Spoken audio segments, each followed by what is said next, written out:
Assalamualaikum warahmatullahi wabarakatuh.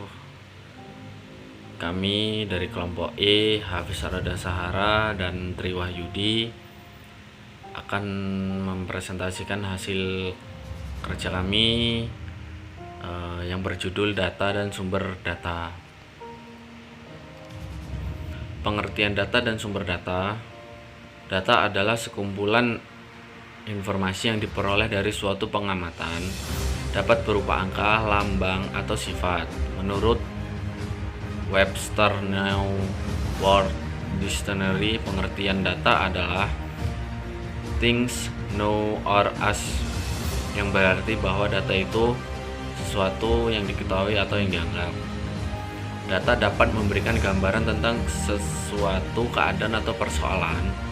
Data bisa juga didefinisikan sebagai sekumpulan informasi atau nilai yang diperoleh dari pengamatan observasi suatu objek. Data yang baik adalah data yang bisa dipercaya kebenarannya, tepat waktu, dan mencakup ruang lingkup yang luas, atau bisa memberikan gambaran tentang suatu masalah secara menyeluruh, merupakan data relevan. Sumber data adalah subjek penelitian di mana data menempel.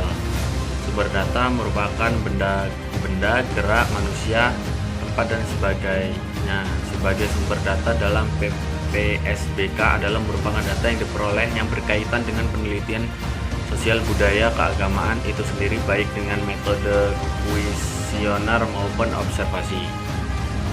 Lalu ada jenis-jenis data. Yang pertama, jenis data berdasarkan cara memperolehnya. Yang pertama dari data primer.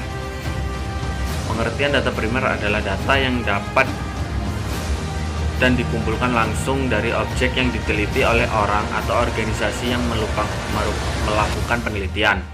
Contoh, yang pertama data hasil kuesioner terhadap responden.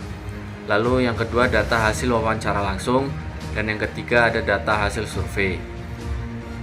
Yang B, data sekundernya adalah data yang diperoleh dari pihak atau sumber lain yang telah ada. Jadi, penulis tidak mengumpulkan data langsung dari objek yang diteliti. Biasanya data sekunder diperoleh dari penelitian terlebih dahulu, dan data diterima dalam bentuk jadi seperti diagram, grafik, dan tabel. Contohnya, 1. Data sensus penduduk oleh BPS. 2. Data penyakit kanker yang dikeluarkan oleh WHO. Dan yang ketiga, data startup di Indonesia yang dikeluarkan oleh Menteri Komunikasi dan Informasi. Lalu yang kedua, jenis data berdasarkan sifatnya. Yang pertama, data kualitatif. Kualitatif adalah data deskriptif atau data yang tidak berbentuk angka. Biasanya dinyatakan dalam bentuk verbal, simbol, atau gambar.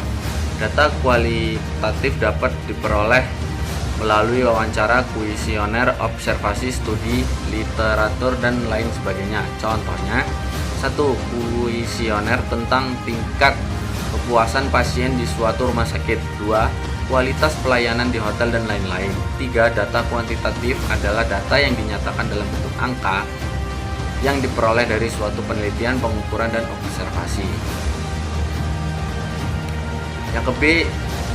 Yang B, data kuantitatif dapat diperoleh dengan melakukan survei untuk mendapatkan jawaban dikit berupa angka. Data ini bersifat objektif sehingga setiap orang yang membaca atau melihat data ini akan menafsirkannya dengan sama. Contoh, 1. Umur Rudi 20 tahun. 2. Tinggi badan rata-rata di kelas A adalah 172 cm. Yang ketiga, suhu di kota Jakarta mencapai 37 derajat. Yang keempat, pendapatan per kapita Indonesia mencapai 20 triliun, dan lain sebagainya. Yang ketiga, jenis data berdasarkan sumbernya.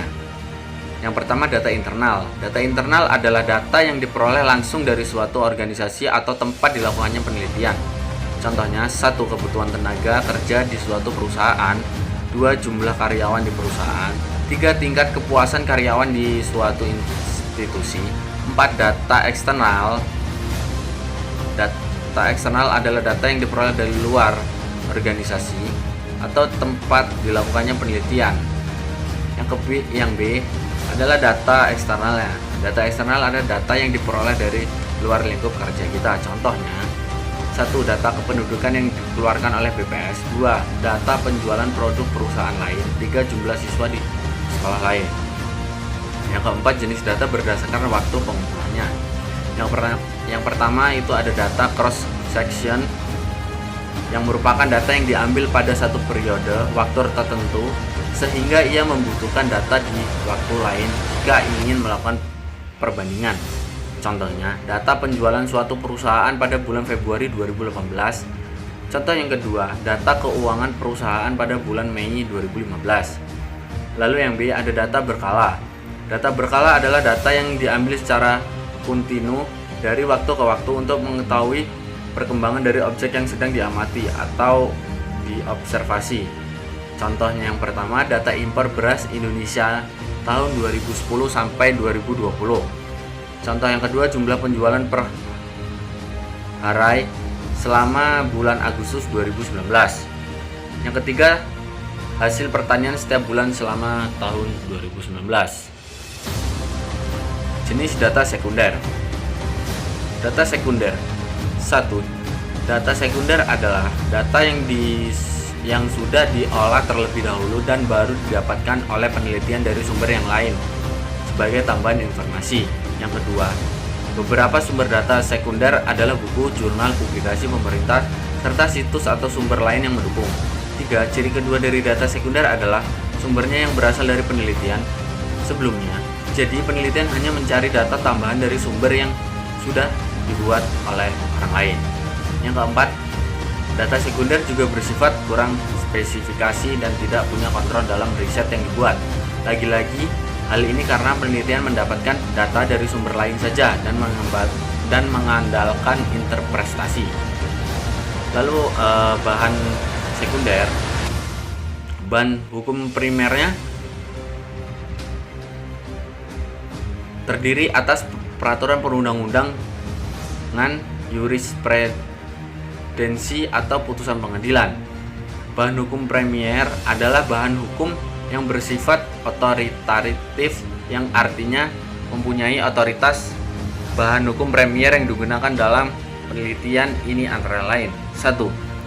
Kitab Undang-Undang Hukum Perdata. 2. Undang-Undang Nomor 42 Tahun 1999 tentang Jaminan Fidusia. Yang ketiga, Undang-Undang Nomor 10 Tahun 1998 tentang perubahan atas Undang-Undang Nomor 7 Tahun 1992 tentang perbankan. Yang keempat, Peraturan Pemerintah Nomor 21 Tahun 2005 tentang tata cara pendaftaran jaminan fidusia dan biaya pembuatan akta. Lalu bahan hukum sekundernya.